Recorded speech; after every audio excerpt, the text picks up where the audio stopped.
여러분들의 경제 상식을 꽉꽉 채워드리겠습니다. 문현진의 경제 상식 사전입니다. 저 오늘도 많은 뉴스들을 접하다 보면 어려운 내용들이 좀 많이 있는 것 같아요. 그리고 주식을 하다 보면 반드시 필요한 내용인데도 불구하고 우리가 놓치고 있는 부분들, 그런 거 제가 쉽게 풀어드리겠습니다. 하루에 10분만 투자하시면 여러분들도 경제의 대가가 될 수 있다는 거, 그 점 명심하시면서 도움이 되신다면 좋아요와 구독 그리고 알람 설정까지 반드시 부탁드리도록 할게요. 자, 일단 오늘도 어떤 뉴스를 다룰까 정말 생각을 많이 해봤는데 최근 많이 보입니다. 정상회담에 대한 이야기들 여러분들 많이 접하실 수 있을 거예요. 그래서 정상회담이라는 이야기를 한번 다뤄볼까 합니다. 정상회담이 어떤 이유가 어떤 식으로 주식시장에 영향을 줄지 본다면, 일단 요즘에 최근 이런 한국과 덴마크 화상 정상회담을 한다, 그리고 한미 정상회담에서 북한에 독설이 있네 마네 하면서 한미 정상회담에 대한 이야기도 나오고 있고요. 그리고 한미 정상회담에 성과가 있다 그러면서 이렇게 지지율이 회복이 된다라는 이야기도 있는데, 이게 주식시장하고 뭔가 좀 연관이 있는 것 같으면서도 아닌 것 같기도 하고, 없는 것 같으면서도 있는 것 같기도 하고, 좀 아리송합니다. 그래서 그런 부분들을 우리가 한번 채워보면서 정상회담이 가지고 있는 그 특징들도 한번 체크해 보도록 할게요. 자, 일단 정상회담이라고 하는 것은요, 두 나라 이상의 우두머리가 모여서 하는 회담이라고 하는 게 사전적 정의예요. 제가 우두머리라고 표현을 했지만 왜 우두머리인가? 과거에는 왕이지만 지금은 대통령 또는 총리가 될 수도 있고 어떤 여러 가지 명칭들이 있을 거 아니에요. 국왕도 지금도 존재하고요. 그래서 이제 그런 걸 포함을 하다 보니까 이런 걸 어떻게 직책을 표현을 해야 될까, 대통령이라 해야 될까, 이런 걸 고민했나 봐요. 그래서 사전적 정의로 우두머리다라고 보면 될 것 같고요. 이제 정상회담을 어떤 식으로 바라봐야 할까? 역시나 여러분들이 이제 세계화라는 거는 우리가 어릴 때부터 많이 들어봤던 이야기인 것 같아요. 세계는 하나다 이런 이야기도 많이 들어보셨고, 세계화 시대, 우리가 지금 살아가고 있는 시대라는 것도 알고 계실 텐데, 세계화 시대라는 것이 사실은 이제 무역이라는 이슈가 좀 큰 포인트가 될 것 같습니다. 우리나라 국내 경제와 해외 경제가 연결될 수 있는 그 좀 공통적인 고리라고 해야 될까요? 그 연결 고리가 바로 교역, 그러니까 무역이라는 것이 될 것 같은데요. 이걸로 인해서 전 세계가 하나로 묶여 있는데, 이게 아무런 규제가 없거나 룰이 정해져 있지 않다고 한다면은 마구잡이로 해외에 팔아내거나 너희가 이거 무조건 다 사가야 돼 하면서 이제 완전 물량 떠넘기기도 할 수 있을 것 같고, 또 가격 덤핑이라고 하죠. 아니, 우리나라 자동차보다 해외 외제차가 너무 싸면은 전부 다 외제차를 사니까 우리나라 내수 경제가 죽을 수도 있잖아요. 그래서 이제 그런 좀 기본적인 룰을 좀 만들자. 어쨌든 자국 보호가 먼저가 아니겠니? 그래서 아무래도 독점의 문제라든지 가격 경쟁력이라든지 여러 가지 문제들을 생각을 한번 해봤을 때 규율과 좀 규제가 좀 필요하지 않을까라는 거예요. 그래서 지금도 어떤 한 국가가 갑자기 정말로 기름 나오고 있는 산유국이 기름을 싸게 그냥 마음대로 팔아낸다 하면 전 세계 경제가 휘청거리잖아요. 그런 것처럼 이제 한 국가의 잘못된 선택으로 세계 경제가 이제 붕괴될 수도 있고, 또 그렇지 않을 수도 있기 때문에 아무래도 각 국가들은 수장을 정하고 그 우두머리끼리 만나가지고 각국의 자국에 유리한 이제 규제와 룰을 정하기 위해서 회담을 한다라고 보시면 좋을 것 같아요. 아무래도 이제 수장들이 모여가지고, 야, 난 자동차 너희 쪽에 좀 팔고 싶은데 어떻게 하면 되겠니? 관세 얼마나 할까? 이런 부분들 좀 이렇게 좀 주거니 받거니 하면서 사실 우두머리라고 표현을 했지만 수장뿐만 아니라 굉장히 다양한 이제 직책들이 또 생각을 많이 하게 되죠. 국방적인 부분도 있을 거고, 외교 관계, 그리고 여러 가지 경제 관계도 있을 것이고, 그런 것들을 생각을 하는 것이라고 보시면 되겠습니다. 그래서 정상회담은 사실 이제 친목의 의미도 좀 있습니다. 아무래도 동맹국가의 관계에서 좀 자주 만나면서 친하게 지내는 것도 좀 좋을 것 같긴 한데, 친목의 의미도 있지만 좀 크게 본다면은 무엇을 주고 무엇을 얻는지에 대한 성과가 좀 희비를 가리게 돼요. 그래서 뭔가를 주게 되면 뭔가를 얻어야 되고, 얻는 게 있다면 잃는 게 있는 것이고, 그렇게 해서 최대한 덜 잃고 최대한 많은 것을 얻거나, 이런 것들을 이제 우리가 좀 성공했다라고 볼 수도 있겠죠. 우리는 주는 거 하나도 없는데 뭔가 얻어오기만 했다면 또 성공으로 보는 방법도 있을 거고요. 그게 아니라면 우리가 원하는 것이 있을 거고, 저쪽도 원하는 것이 있을 때 그걸 잘 이끌어내서 타협을 잘 해가지고 협상을 잘 이끌어내가지고, 우리는 이 정도 원하니까 이걸 해줘, 너희는 이걸 원하구나, 우리가 이걸 해줄게 라고 했을 때 뭐 그런 부분을 또 성공으로 보는 경우들도 있어요. 그래서 이게 정상회담의 성공 여부는요, 아무래도 뭘 주었는가 또 뭘 받았는가에 따라 가지고 또 달라지게 됩니다. 근데 이게 뭘 주고 받았냐에 따라 가지고 아무래도 주식시장에도 영향을 주기도 하는데요. 정상회담에서는 역시나 다양한 경제 분야에 대한 이야기를 다룰 수밖에 없죠. 그래서 주식시장에 영향을 주고요. 지금까지 여러분들이 정상회담은 아무 상관이 없지 않을까, 그냥 우리랑 뭐 딴 이야기겠지라고 생각을 했다면 아닙니다. 이제 투자자라면은 지금까지는 관심이 없었더라도 이제 정상회담에서 어떤 이야기들이 오고 가는지는 반드시 끝나고 난 다음에 체크를 한번 해봐야 된다는 거죠. 자, 그럼 최근에 어떤 이야기가 있었는가라고 한다면은 반도체를 이제 우리가 미국의 공장을 좀 이렇게 설립하고, 그래서 미국에 공장 투자하겠다. 그래서 반도체 우리가 한 50조를 투자할게요. 뭐 이런 이야기 나온 거잖아요.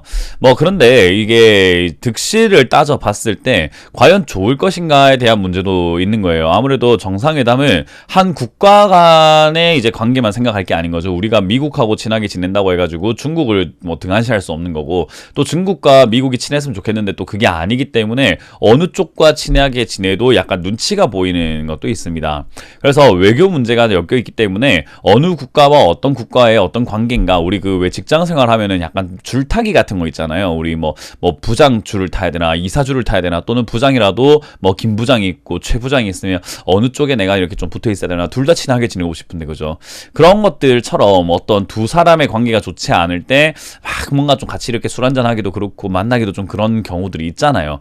그런 것처럼 이 한미 정상회담뿐만 아니라 모든 정상회담이 그런 외교적인 관계도 엉켜 있기 때문에 굉장히 어려운 거예요. 그래서 미국 관계를 돈독히 하다 보면 상대적으로 지금은 적대적인 관계에 있는 중국과의 관계에서 또 예민해질 수밖에 없을 것 같기도 하고요. 그래서 이런 이제 어느 쪽이랑 예민하게 되었을 때 그 상대방, 그러니까 우리가 미국하고 뭐 너무 친하게 지내면 중국 입장에서는 갑자기 야, 너 이제 너희 게임 우리한테 수출하지 마, 반도체 하지 마, 아무것도 하지 마, 이렇게 될 수도 있기 때문에 이쪽에서 얻는 게 있다고 해서 무조건 득은 아닐 수 있다는 거죠. 복잡하죠. 그렇기 때문에 득과 실을 우리가 뭐 엄청나게 따져볼 필요까지는 없을 것 같아요. 근데 최근에 이제 반도체를 미국에 투자하겠다라는 이야기는 우리나라 입장에서, 우리나라가 주식을 투자하는 입장에서는 과연 득일까 생각을 해볼 필요가 있을 것 같겠죠. 아무래도 그러다 보니까 정상회담 수혜를 기대했는데 반도체 2차전지 백신주가 주르륵 하고 흘러내린다라는 이야기 나오고 있잖아요. 그거 왜 그러냐면은 우리나라에 투자했다라고 한다면은 아무래도 우리나라 국내 설비 회사라든지 반도체 장비 업체들 수혜죠. 왜냐하면 공장을 만들고 뭔가 투자를 해가지고 더 많은 설비를 만든다고 하니까 그 설비 파는 회사들은 뭐 아무래도 삼성전자라든지 SK 하이닉스한테 설비를 팔 수 있으니까 또 주가가 올라갈 수 있고, 여러 가지 뭐 반도체 장비 업종부터 해서 검사 업종부터 해서 부품 업종들이 막 쭉쭉 올라갈 수도 있었겠지만 미국에 투자한다잖아요. 그래서 미국은 좋은 일이 발생이 된 거죠. 우리나라는 돈만 주고 거기서 다 건설해 줄 거니까. 그럼 미국에 있는 반도체 장비 업종들은 좋을 수 있습니다. 그러나 우리나라 입장에서는 글쎄요가 되는 거죠. 일자리도 유출이 될 수 있기 때문에 그런 부분에서는 과연 득일 것인가에 대한 생각을 한번 해보게 되는 거죠. 그래서 투자자들 입장에서는 아니 우리나라 쪽에 득이 되는 것이 아닐 수도 있잖아 라고 생각하다 보니까 매도 현상이 일어나게 되고요. 역시나 뭐 반도체 산업 육성을 위해서 한국의 투자가 아니라 뭐 타국에다가 공장을 설립한다, 베트남에 설립한다, 뭐 중국에 설립한다, 미국에 설립한다라는 이야기 나오게 된다면 장기적으로 봤을 때 우리는 일자리 창출 기회로 잃을 수 있는 거기 때문에 경제력 부분에서는 조금 안 좋은 것은 아닌가. 돈은 나갔는데 우리나라의 내수적인 어떤 뭐 부가적인 효과들을 내는 것이 같은 돈이면은 우리나라에 투자했을 때 뭔가 좀 더 많은 효과를 창출했겠죠. 그런 것처럼 이게 굉장히 복잡해요. 그래서 경제 전문가들과 외교 전문가들이 뭐 잘했다, 잘못했다 이런 식으로 아직까지도 싸우고, 정상회담이 끝나고 나면 어마어마한 이야기가 많이 나오게 되는 게 뭔가 딱 무조건 이렇게 해야 잘한다, 무조건 저렇게 해야 잘못한 거다 라고 선이 정해진 것이 아니기 때문에 굉장히 많이 이렇게 좀 산술적인 부분들을 생각을 많이 해봐야 되는 부분이기 때문이라고 보시면 되겠습니다. 자, 어쨌든 그런 상황에서 우리가 이제 주식을 할 때 정상회담이 있는 시기가 된다면 어떤 걸 체크 한번 해봐야 될까라고 한다면요, 정상회담은 갑자기 이렇게 만나게 되는 경우도 있어요. 특히나 또 정권이 바뀔 때 많이 정상회담이 일어나게 되죠. 이제 정권 바뀌었으니까 인사차, 그리고 정권이 바뀌고 난 다음에 끝물쯤이라든지 바뀌기 전이라든지 이럴 때 또 한번 이렇게 만나거나, 또는 중간중간에 뭔가 이슈가 생겼을 때, 그럴 때 또 이렇게 만나고 필요에 의해서 다시 만나는 경우들도 많아요. 그래서 예정이 된다면은 아무런 정보가 장소가 공개가 되지 않는 건 아니에요. 그냥 갑자기 우리 뭐 몰래 만날 거야 이런 건 아니고, 만났을 때 어떤 이야기가 오갈 것인지에 대해서 TV, 흔히 말하는 우리 뉴스 채널에서 많이 다루게 됩니다. 그래서 그런 걸 보면서 이번 정상회담에서는 반도체와 저기 백신 이야기 나오겠구나. 이번 정상회담에서는 식품에 관련해서 뭐 밀가루라든지 닭고기 뭐 이런 거에 대해서 이야기하겠구나. 이번에는 뭐 정상회담 해가지고 무기, 군수업종으로 좀 이야기를 하겠구나. 그런 식으로 정보를 얻을 수 있기 때문에 그런 거에 대한 조사가 조금은 필요할 수 있습니다. 왜냐하면 우린 주식을 할 때 미래를 예측해야 되는 일이기 때문이죠. 그리고 정상회담 관련해서 이거 팁을 하나 드린다고 한다면요. 정상회담 전에 관련 업종들이 주가가 기대감으로 올라오게 되면 보통 정상회담 이후에 떨어지는 경우가 많습니다. 아무래도 기대가 컸기 때문에 생각보다 별거 아닐 수도 있거든요. 그리고 기대에 충족했다고 해도 볼장 다 본 거기 때문에 이젠 별거 없게 되는 거예요. 그래서 뭔가 신비로움이 좀 떨어진다라고 봐야 되겠죠. 우리 선물 받기 전에는 굉장히 기대가 되는데 선물 딱 깠을 때 기대했던 거라고 하더라도 기대하기 전보다는 기쁨이 좀 덜할 수 있겠죠. 그리고 생각보다 별거 아니었으면 실망을 하게 될 거고요. 그래서 그런 부분들 때문에 주가가 먼저 올라오게 되면은 선반영이 되었다 생각하고 매도 포지션을 잡는 것이 좀 더 유리할 수 있다라는 거고요. 반대로 정상회담 전에 특정 업종이 우려감으로 많이 떨어지게 되면요. 정상회담 이후에 만약에 우려만큼 안 좋은 거면은 일시적으로 충격은 있을 수 있겠지만은 그대로 다시 쭉 하고 상승으로 올라가는 경우들도 매우 많습니다. 그렇기 때문에 이제 그런 부분들을 우리가 감안해서 생각을 한번 해볼 때 정상회담이라든지 어떤 특정 이슈가 정해지기 전의 움직임을 통해서 우리가 매수 포지션을 잡아야 될지 매도 포지션으로 잡아야 될지, 그리고 어떤 이야기가 나올 것인지도 대충은 시장의 분위기를 보면서 예측할 수가 있을 것이다 라고 보면 되겠죠.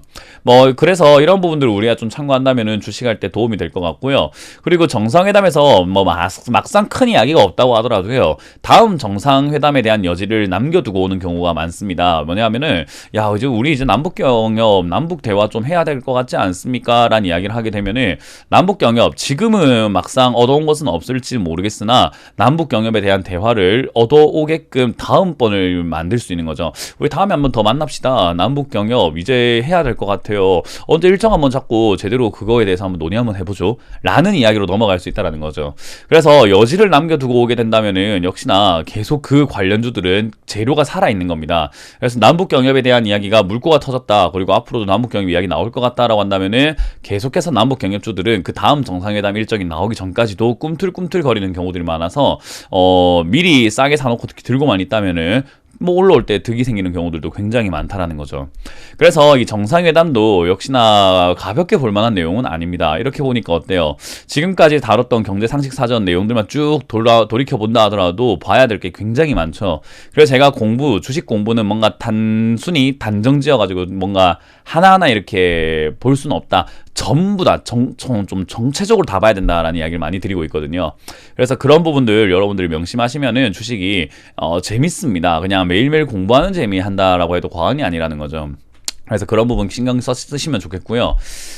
저는 이제 어떻게 이야기를 하고 싶은가, 사실 정상회담이라고 하는 부분은 우리가 함부로 논할 수 있는 정도의 수준은 아니에요. 그러나 그 어떤 이야기들이 있는지에 따라서 이제 투자 방향이 정해지기 때문에 100% 우리가 맞다, 그러다, 옳다, 그러다, 이건 잘했다, 못했다 이런 거를 우리가 토론할 필요까지는 없을 것 같고요. 내가 투자할 때 있어가지고 무엇을 얻었으며 무엇을 잃었는지 잘 체크한다면은 역시나 투자 포인트가 나올 수 있기 때문에 그 점은 우리가 100%가 아니더라도 어느 정도는 내 예상에서 이거는 잘한 것 같다, 못한 것 같다라고 어디서 토론할 필요는 없습니다만은 그런 걸 보면서 투자할 때 참고하시면 어떨까라는 조언을 드려볼 수 있을 것 같네요.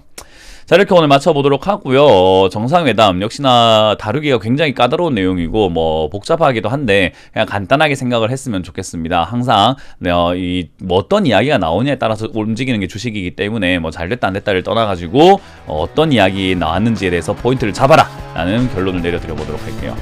자, 지금까지 문현진 멘토의 경제 상식 사전이었습니다. 고맙습니다.